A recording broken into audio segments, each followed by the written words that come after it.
Orasi ilmiah dengan judul Keberadaan Universitas Teguh Umar sebagai Katalisator Pembangunan Barat Selatan Aceh oleh Bapak Dr. Apridar, SEMSI. Kepada Bapak dipersilahkan.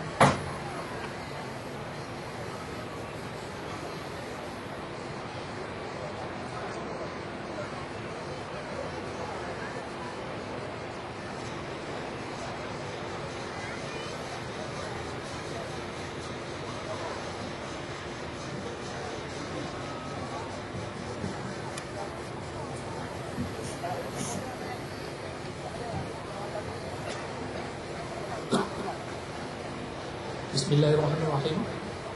Assalamualaikum warahmatullahi wabarakatuh.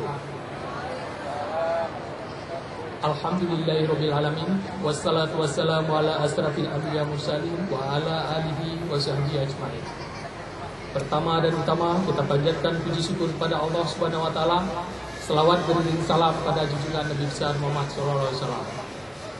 Yang kami hormati Bapak Gubernur yang kali ini diwakili oleh Bapak Asisten 2, yang kami hormati Bapak Ketua Senak Universitas Teguh Umar serta seluruh sivitas akademika Universitas Teguh Umar.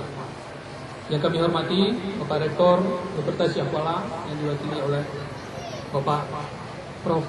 Abu Bakar Hamzah. Yang kami hormati Bapak Bupati Nagan Raya, Bapak Bupati Melabuh, serta seluruh Musbida maupun Musbida Plus. Yang kami hormati para pimpinan perguruan tinggi. Yang kami hormati bapak-bapak para kadis di lingkungan Aceh Barat maupun Nagan Raya. Yang kami hormati para undangan sekalian dan adik-adik sekalian yang berbahagia serta orang tua yang kami muliakan. Hadirin sekalian, terima kasih kami ucapkan yang cukup tinggi yang diberikan penghormatan kepada kami untuk menyampaikan orasi ilmiah di hadapan Bapak Ibu sekalian. Sebenarnya penghargaan ini merupakan sesuatu yang sangat mulia bagi kami. Bahkan sebenarnya pada hari yang berbahagia ini kami sendiri sudah merancang suatu kegiatan, yaitu program kerjasama dengan Lipo Group, dan hari ini merupakan penyerahan beasiswa yang diberikan kepada Universitas Maluku Saleh dari Lipo Group Jakarta. Namun karena permintaan dari guru saya, Bapak Alfian, merupakan guru saya ketika saya kuliah di Syah Kuala, dan di samping seorang guru yang sudah membimbing saya, bahkan saya menjadi pimpinan mahasiswa atau SMPT yang pertama, dan yang berikutnya dilanjutkan dengan pada periode-periode berikutnya oleh saudara Quadri. Kemudian yang cukup membanggakan lagi hari ini, yang mewakili daripada Rektor Universitas Syah Kuala juga, yaitu Bapak Profesor Abu Bakar Hamzah. Beliau juga merupakan promotor saya ketika menempuh pendidikan doktor saya. Dan ini merupakan sesuatu yang tidak ternilai harganya. Pada kesempatan yang berbahagia ini, saya diberikan kesempatan untuk menyampaikan orasi ilmiah.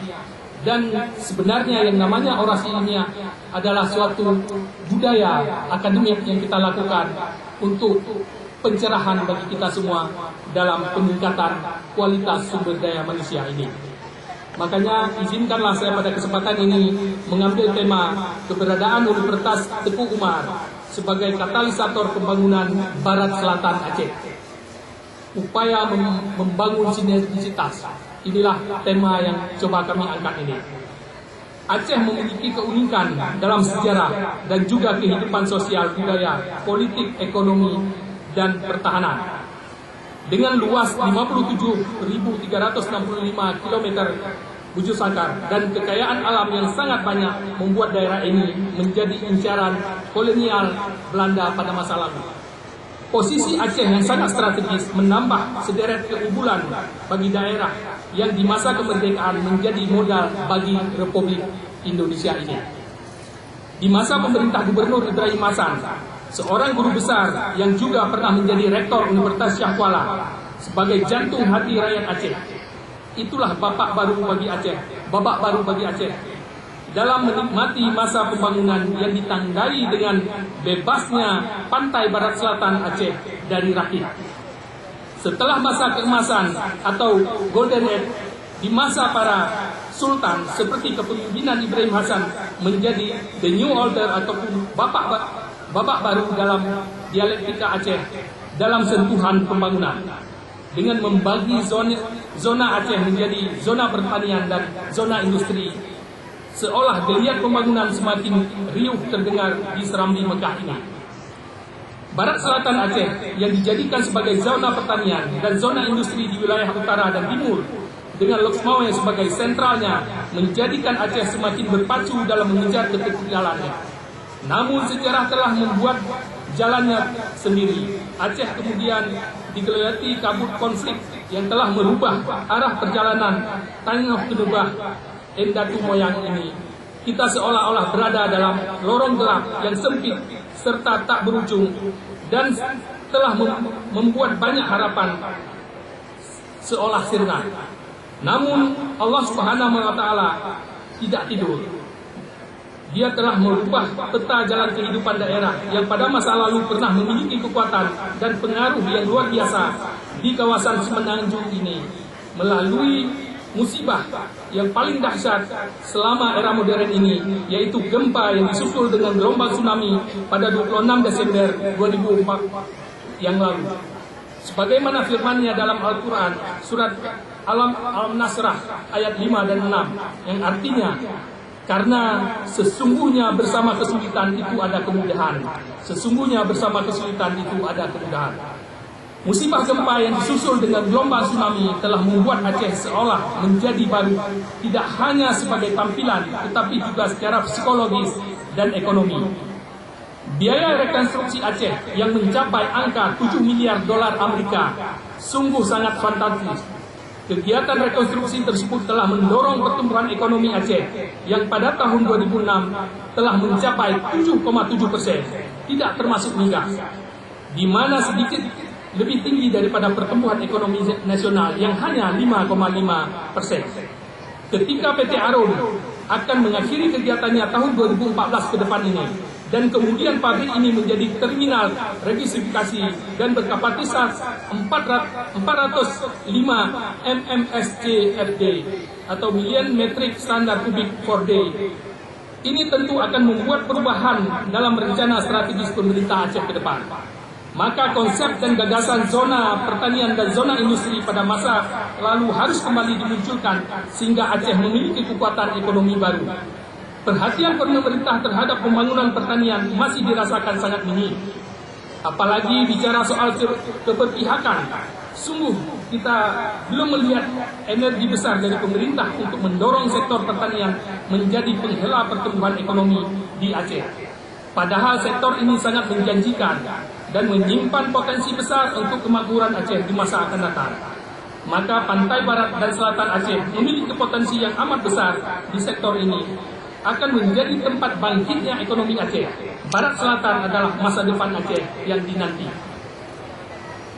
Keberadaan utuh, pembangunan tidak akan pernah lepas dari keberadaan manusia terampil dan memiliki keahlian serta kemampuan. Adanya human capital merupakan salah satu syarat dalam keberhasilan pembangunan. Sumber daya manusia berkualitas untuk menghasilkan adalah melalui lembaga pendidikan, terutama pendidikan tinggi yang menjadi tempat transfer of knowledge dalam kehidupan. Universitas Tengku Umar adalah salah satu institusi yang menjadi bagian penting dalam melahirkan SDM berkualitas di pantai barat selatan ini. Kehadirannya yang diawali dengan sekolah pertanian pada tahun 1984 adalah bukti bahwa perguruan tinggi ini memiliki keahlian utama dalam upaya memperkuat dan mengembangkan sektor pertanian sebagai lokomotif pertumbuhan ekonomi. Universitas ini mengambil sebutan nama tokoh, pejuang sekaligus pahlawan yang sangat berani, serta memiliki kemampuan dalam manajemen strategis yang begitu hebat. Maka keberadaan universitas ini harus mampu memberikan warna dan kontribusi penting bagi pembangunan Aceh, utamanya di kawasan barat selatan ini. Kehadiran UPU sebagai sebuah institusi pendidikan tinggi sangat strategis dalam rangka mewujudkan segitiga kekuatan pendidikan, yaitu UTU, UNIMA, dan UNSAM dalam rangka percepatan pembangunan daerah untuk Aceh yang lebih baik. Hadirnya UTU tentu memiliki peranan penting dalam mempengaruhi perubahan-perubahan dalam masyarakat, terutama dalam rangka pembangunan dan mendorong terciptanya masyarakat pembelajar. Hal ini sangat penting karena berkaitan erat dalam upaya transformasi sosial dalam kehidupan masyarakat. Kita tidak bisa memungkiri bahwa masih saja perguruan tinggi laksana Menara Gading, di mana masih terdapat jurang yang dalam antara idealita dan realita, di mana masih terdapat jurang yang amat dalam antara idealita dan realita. Namun semua ini bisa diatasi dengan langkah-langkah progresif dan kemauan untuk membangun keberpihakan melalui kegiatan sistematis dan memiliki implementasi luas kepada masyarakat seperti program-program kemitraan dan membentuk kiat proyek yang berbasis pada sumber daya lokal. Perguruan tinggi tidak saja memiliki kegiatan belajar mengajar yang reguler konvensional, tetapi juga harus memiliki peta jalan bagi pengembangan masyarakat yang lebih operasional, yang mampu merespon persoalan mendasar dari masyarakat di mana kita hadir dan berada. Maka tidak ada kata lain kecuali perguruan tinggi membangun kemitraan strategis baik dengan masyarakat, dunia usaha, dan pemerintah. Inilah yang akan mengantar Universitas Tengku Umar sebagai pusat keunggulan di zona pertanian yang merupakan Aceh masa depan ini. UTU harus memainkan peranan penting dalam proses pembangunan kawasan barat selatan Aceh. Disinilah letak arti pentingnya keberadaan UTU sebagai katalisator pembangunan kawasan ini. Persaingan di masa yang akan datang tidak lagi pada tataran sumber daya alam, tetapi lebih kepada ilmu pengetahuan dan teknologi.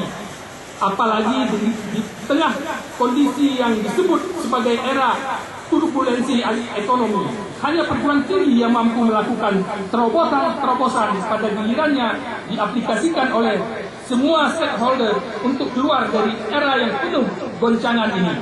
Sebagaimana yang dikemukakan oleh Robert Bethune, seorang pembicara terutama tentang inovasi dan pertumbuhan yang sangat berpengaruh, mengatakan bahwa di abad ke-21 ini terdapat tantangan yang memiliki. Pertama adalah kecepatan atau speed, kenyamanan, convenience, gelombang generasi ataupun equate. 4, kemudian pilihan atau choice, ragam gaya hidup, lifestyle, kompetisi harga atau discounting, pertambahan nilai, value added, pelayanan pelanggan, customer service, teknologi sebagai andalan, teknologi, jaminan mutu ataupun quality control.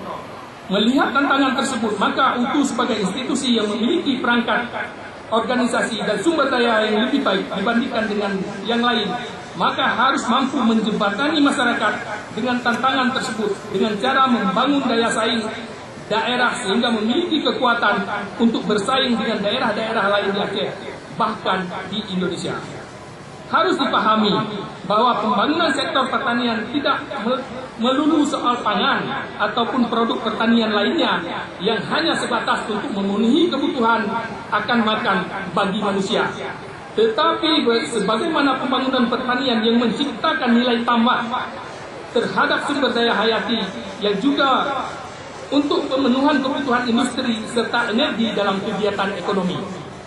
Sebagaimana yang dikemukakan oleh Kusnet ataupun Todaro, bahwa sektor pertanian berkontribusi dalam pembangunan ekonomi, yaitu yang pertama sektor pertanian sebagai penyerap tenaga kerja, yang kedua kontribusinya terhadap peningkatan pendapatan, yang ketiga kontribusinya dalam penyediaan pangan, yang keempat pertanian sebagai penyedia bahan baku, yang kelima kontribusi dalam bentuk kapital, dan yang keenam petani sebagai sumber devisa. Poin terakhir ini tentu sangat menarik untuk dicermati. Jadi bagaimana upaya untuk bisa mewujudkan hal tersebut, maka peran serta UTU sangat dinanti. UTU harus mampu menawarkan program-program revitalisasi pertanian yang ditopang oleh keberadaan industri seperti hadirnya agropolitan kawasan ini. Hal ini akan terwujud bila UTU dapat membangun sinergisitas dengan pemerintah kabupaten, utamanya SKPD, yang memiliki tupoksi yang relevan dengan pembangunan sektor pertanian. Di samping itu, secara internal, kurikulum yang ditawarkan juga harus mampu menjawab tantangan di sektor pertanian, tentu tidak hanya untuk Fakultas Pertanian, namun juga pada Fakultas Ekonomi yang diarahkan sebagaimana untuk melahirkan sarjana yang memiliki kemampuan wirausaha di sektor pertanian dan berbasis di pedesaan. Kawasan ini memiliki ekosistem yang beragam. Tinggal lagi bagaimana hal tersebut kemudian dituangkan dalam konsep yang lebih operasional dan implementasinya sesuai, maka harus didasarkan kepada commodity base dan resource base. Di era ini semua daerah dituntut untuk mampu menggali potensi daerah secara optimum dan pada gilirannya dapat digunakan untuk mencapai kemakmuran dan kesejahteraan masyarakat yang ada di